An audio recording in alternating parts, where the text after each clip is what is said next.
गुरुर्वाक्यम् मोक्षमूलं गुरुकृपा।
गुरुब्रह्मा गुरुर्विष्णु गुरुदेवो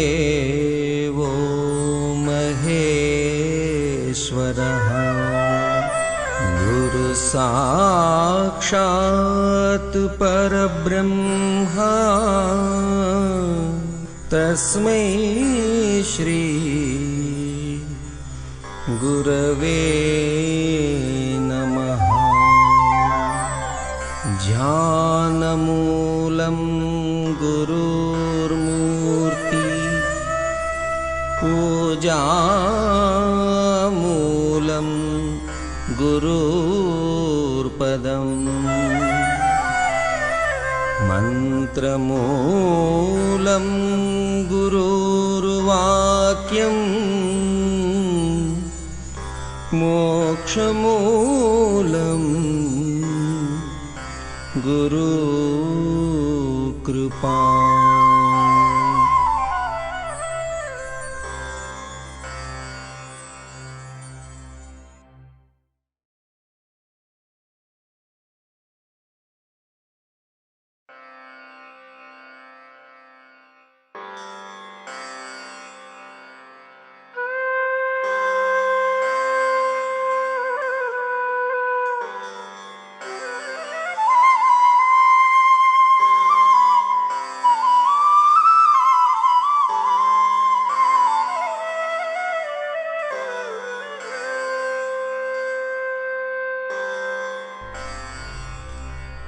गुरुब्रह्मा गुरुर्विष्णु गुरुदेवो महेश्वरः गुरुसाक्षात् परब्रह्मा तस्मै श्री गुरवे नमः। ध्यानमूलं गुरुर्मूर्ति पूजामूलं गुरुर्पदम् मन्त्रमूलं गुरुर्वाक्यम् मोक्षमूलं गुरुकृपा।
माताओं और बंधुओं, अभी एक भजन होगा और भजन के साथ साथ सभी भाई बहन अपने अपने इष्ट का ध्यान करेंगे। बहुत डिटेल में ध्यान के विषय में बताया गया, कैसे करना है। अगर कोई नया भाई आए हो तो बताइए, जिसे फिर दोबारा बताया जा सके। सबसे पहले निश्चित कीजिए कि परमात्मा की कौन सी मूर्त, कौन सी सूरत आपको सबसे ज्यादा प्यारी लगती है। मूर्ति, मूर्त, इष्ट देव, ईश्वर, परमात्मा। अपनी आत्मा से पूछिए कि कौन सी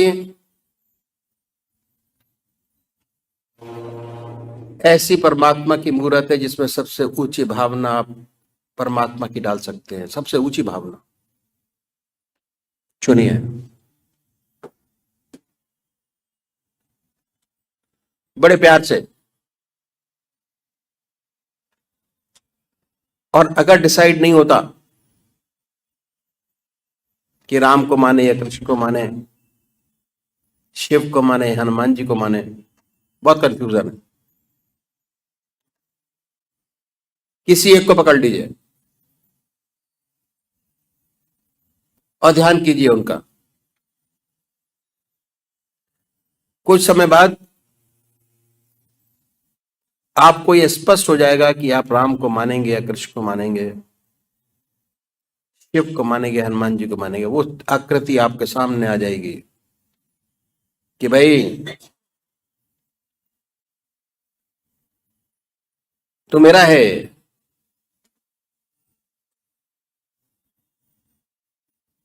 तब अपने इष्ट देव को पकड़िए, एक इष्ट की आराधना, एक इष्ट की पूजा।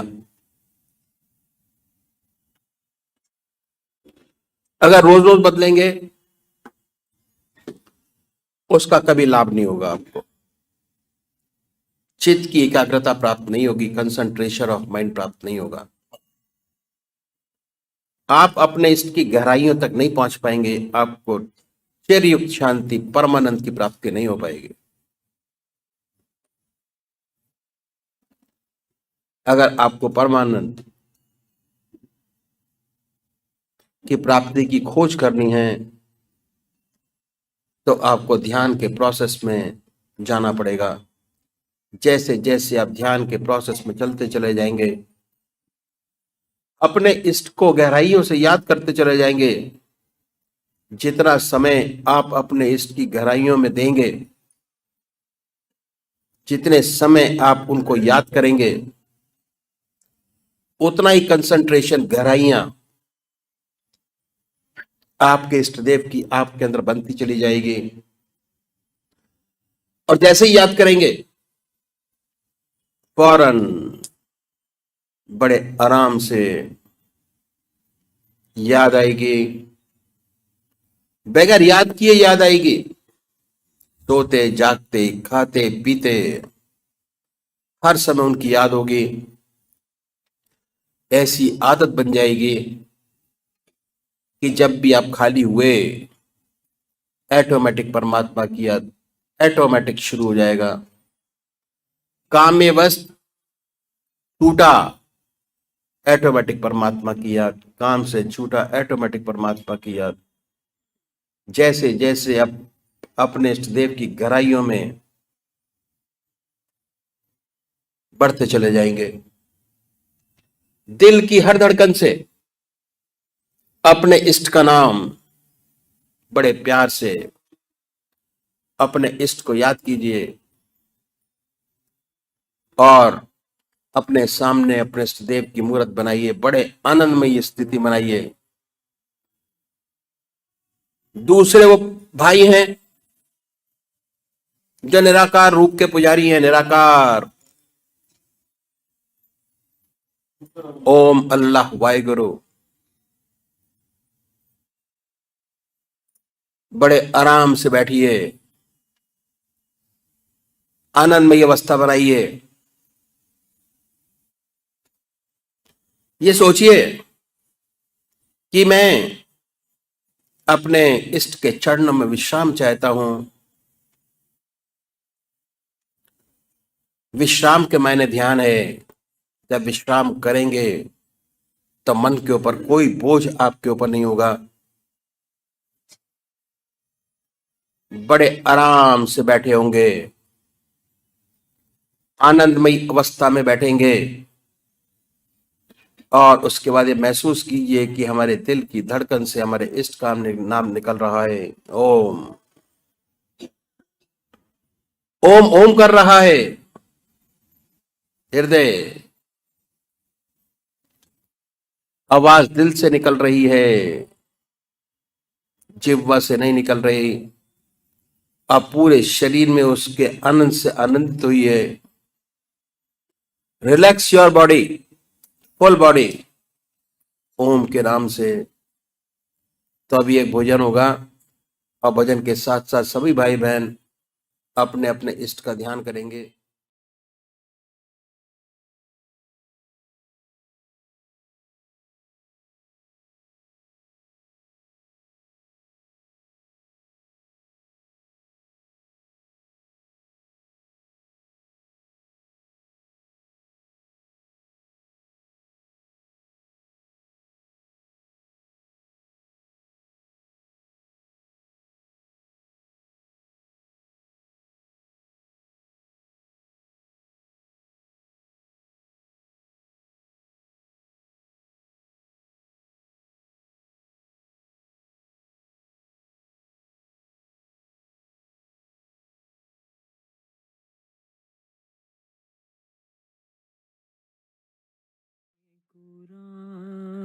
ते लड़ लखियां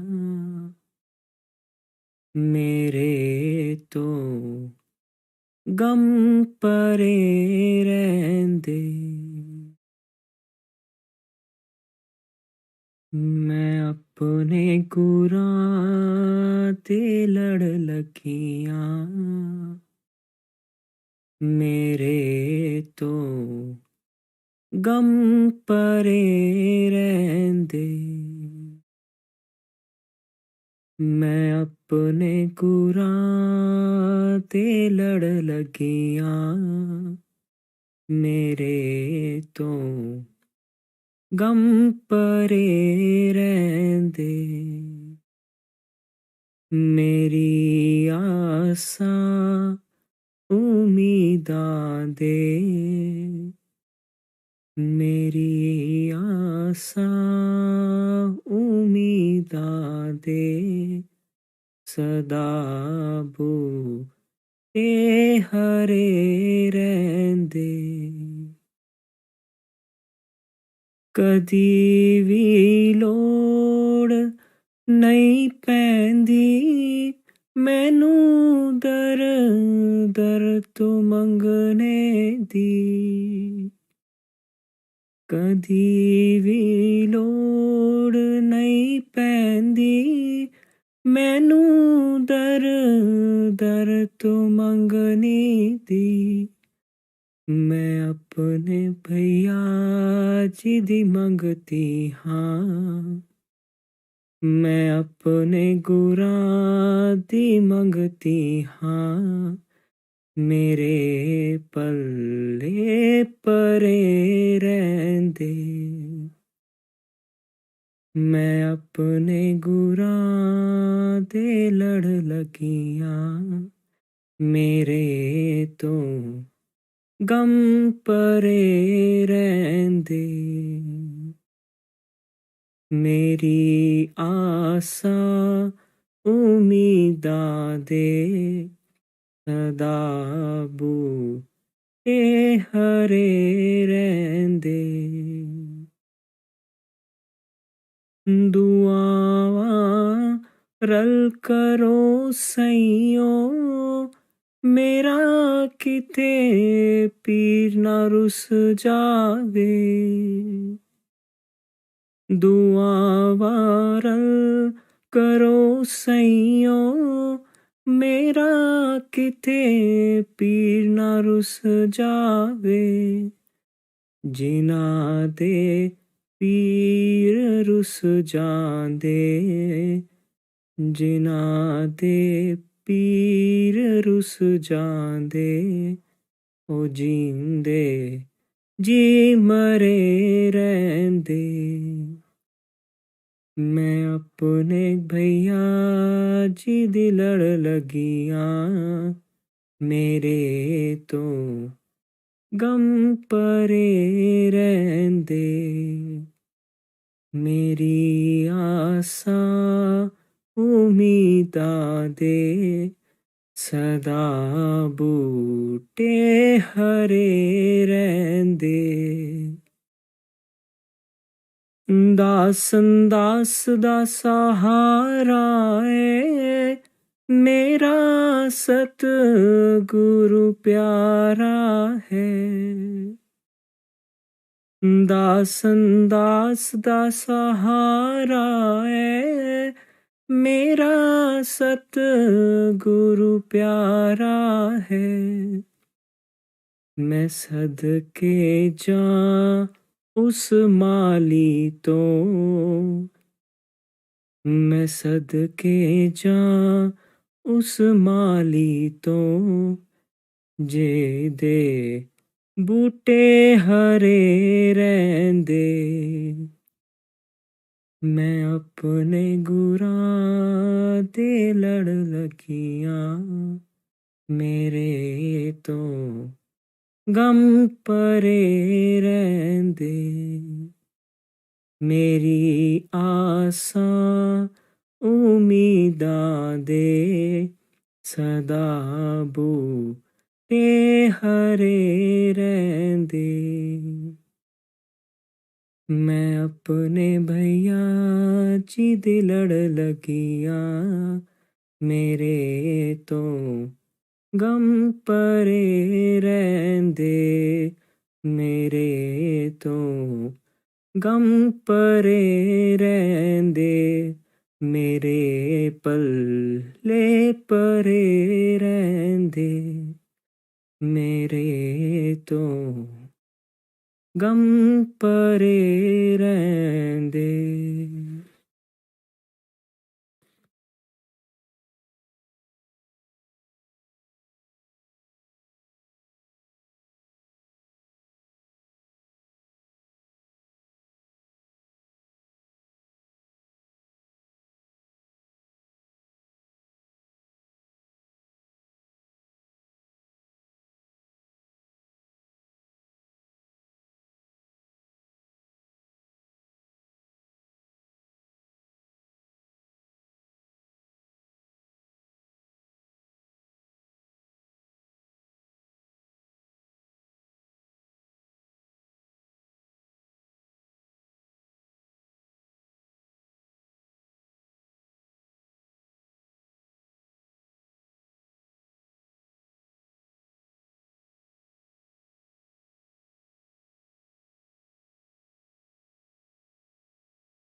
जय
जय सद्गुरुदेव जय पच्चरणम।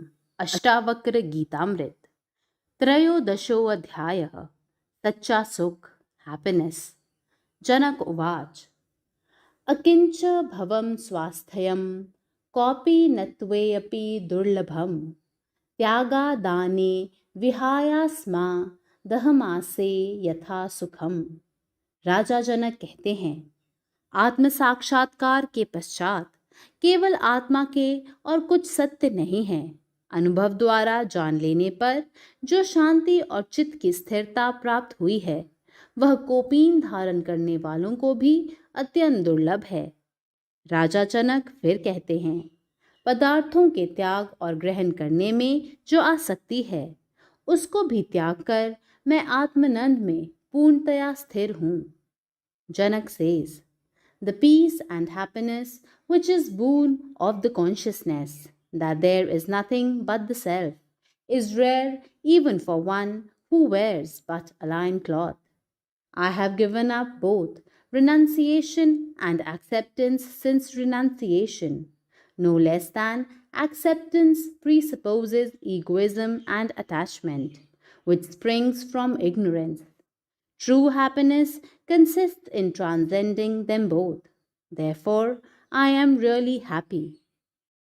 कुत्रापि खेदः कायस्य जिह्वा कुत्रापि खिद्यते मनः कुत्रापि तत्यक्त्वा पुरुषार्थे स्थितः सुखम।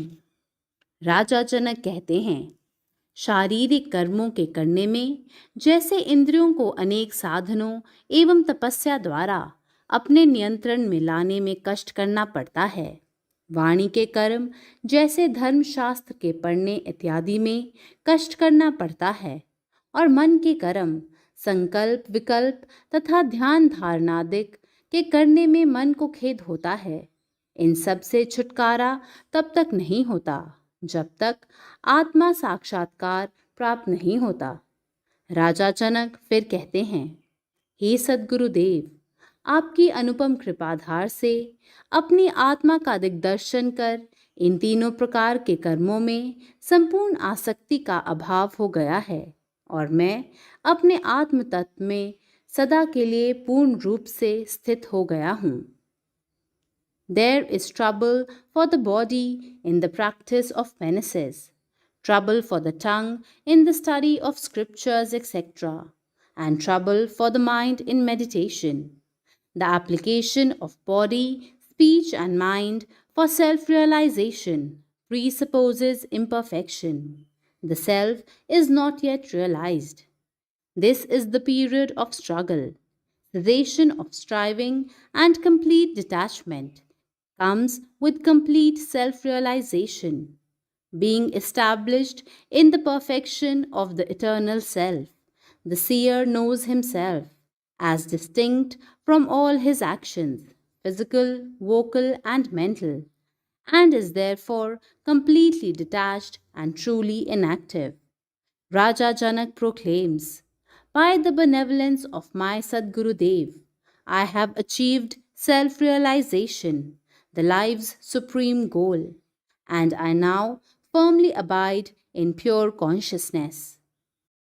कृतं किमपि नैव स्यादिति संचिन्तय तत्वतः यदा यत् कर्तुमायाति तत्कृत्वा असे यथा सुखम।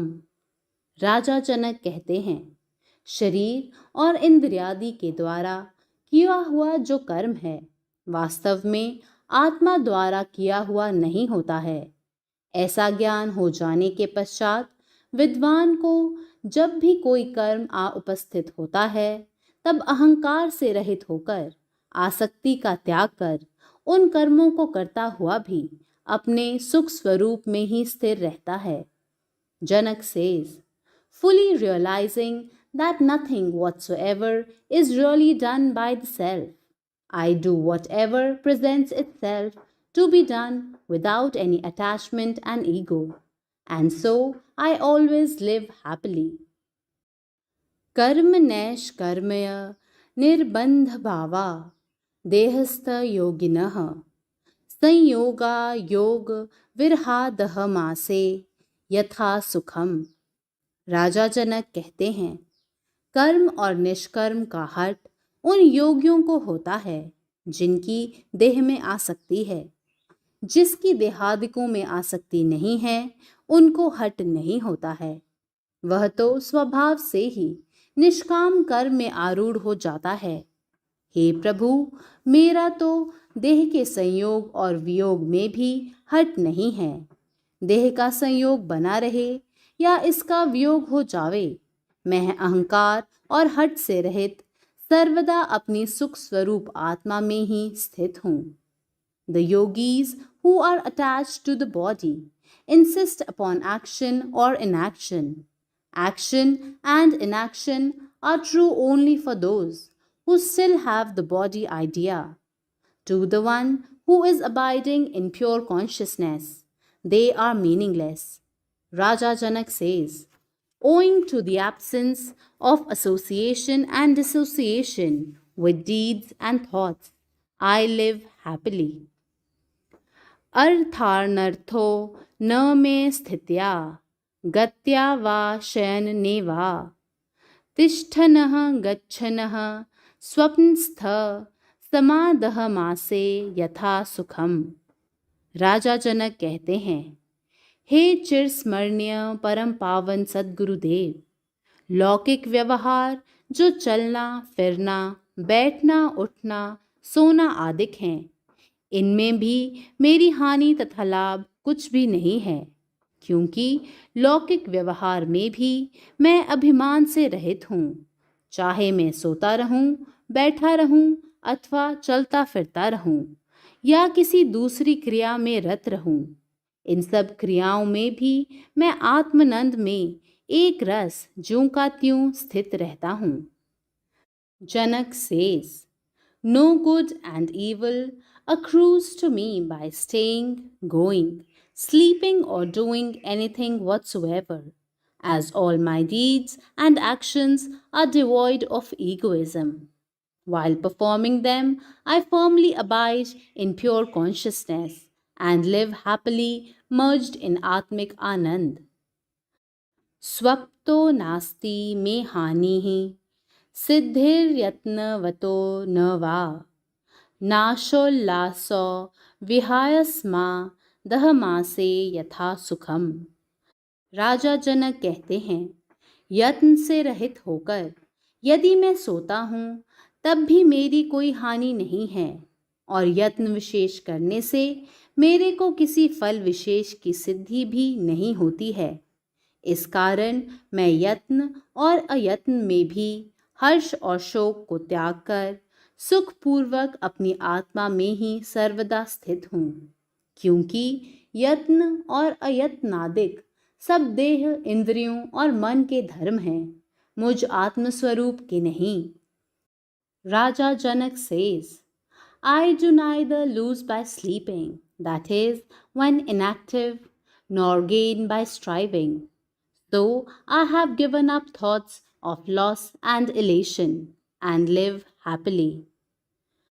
सुखादि रूपानियमं भावेशवालोक्य भूरिशः शुभाशुभे विहायास्मा दहमासे यथा सुखम।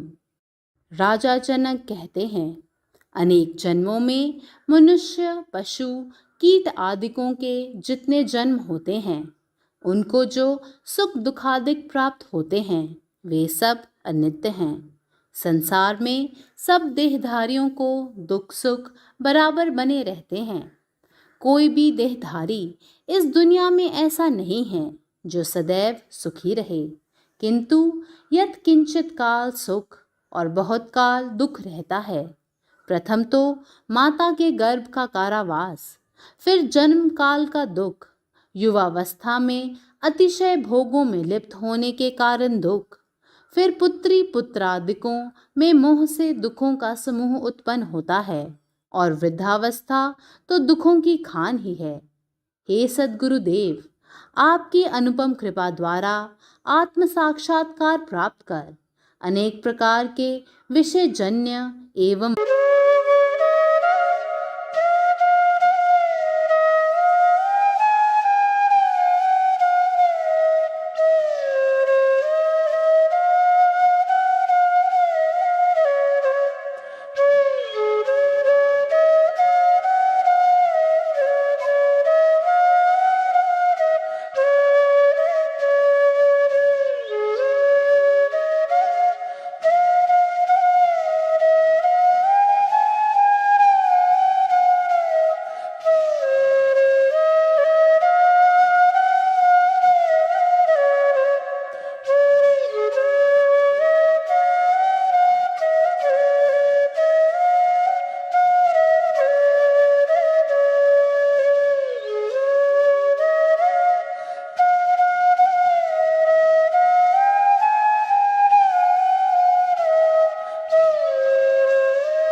अनमोल वचन अखिल भारतीय संत मत सत्संग के संस्थापक और गृहस्थ में आनंद योग के जनक परम संत महात्मा परम पूज्य श्री यशपाल जी महाराज अर्थात परम पूज्य भाई साहब जी द्वारा प्रतिपादित इन अनमोल वचनों का पालन करना अति आवश्यक है।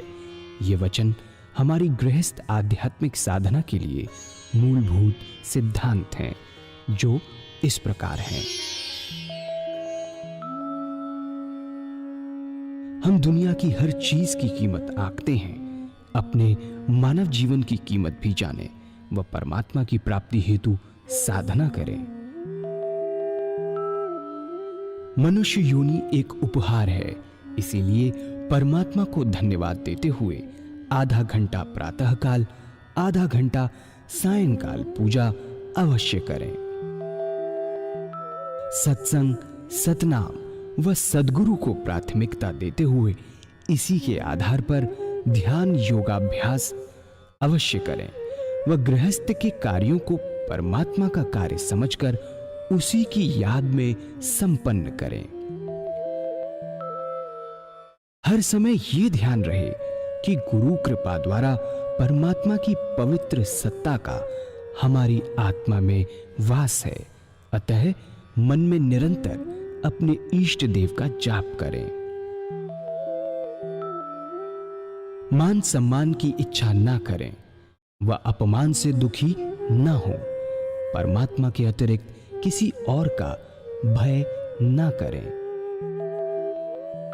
दूसरों की बुराई न करें, न सुने, सत्य व मधुर बोलें, अश्लील शब्द मुंह से ना निकालें, सभी से नम्रतापूर्ण व सुंदर व्यवहार करें।